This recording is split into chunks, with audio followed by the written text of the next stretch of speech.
Okay.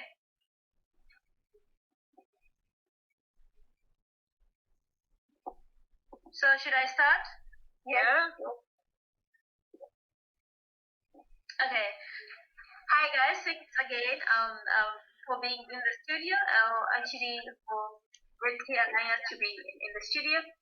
So today I'm gonna talk about Padlet as kind of like a refresher because we did this already in our class, but eventually we are going to post on our Padlet. So Padlet is an online virtual world tool where elite users express their views on a particular topic of their choice. It was established in December 2012 by Mitch Guel. What can one do with Padlet? What you can do with Padlet, you can add link like YouTube videos, files, images, and you can also plan events, do book discussion, book wish list, suggestion box in the library, note taking, free time funny videos, and many other things that you can do on Padlet. And do I need an account to use a Padlet?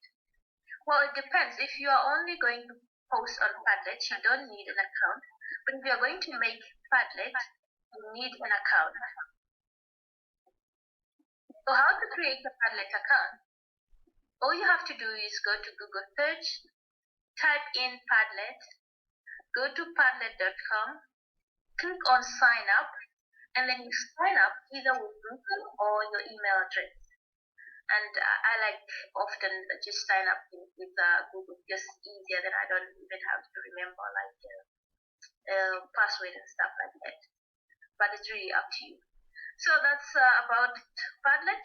I hope you guys can explore more about it, and thank you for watching. Have a nice day and see you Thank you. Nice, thank you, Nay. You're welcome. Do you want to play your game answer Quizlet or not? Have you prepared it? Not? Yes, I would like to.